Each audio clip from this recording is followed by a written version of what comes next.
చూసిన నువ్వేగా మా శిరిడిశా, ఏ తీరు కొలిచిన నిన్నేగా మా సర్వేశా. సాయిబాబా భక్తుల్లో పలువురు పెద్ద పెద్ద గ్రంథాలు చదువుకున్నవారు, శాస్త్రాలు పురాణాలను పుక్కిట పట్టినవారు ఉన్నారు.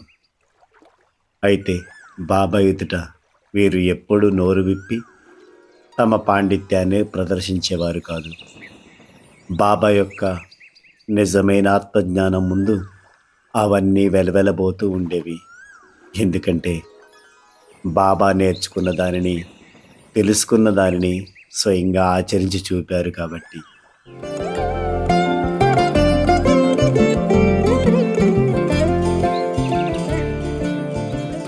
పుస్తకాలు చదివినంత మాత్రాన చాలదు, అందులోని విషయాల్ని ఆచరణలో పెట్టాలి. సాయిబాబా శరణం, సాయినాథా శరణం, సాయిబాబా శరణం.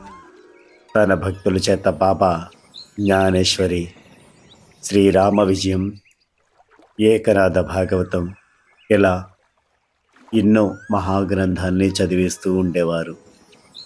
అందులోని విషయాన్ని మనసుకు బాగా పట్టించుకొని ప్రవర్తనను దిద్దుకోవాలని ఉద్బోధించేవారు. ఇదే విషయాన్ని మన జీవితాలకు కూడా మనం అన్వయించుకోవచ్చు. ఒక విద్యార్థి తను చదివిన పాఠ్యాంశాలను సరిగా అర్థం చేసుకోలేనప్పుడు ఉపయోగం ఏముంటుంది?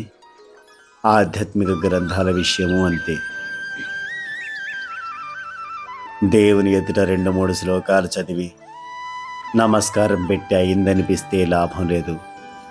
వాటిలోని సారాన్ని, అంతరార్థాన్ని గ్రహించి ఆచరణలో పెట్టాలి. అందుకు గురువు ఆశీర్వాదం కావాలి.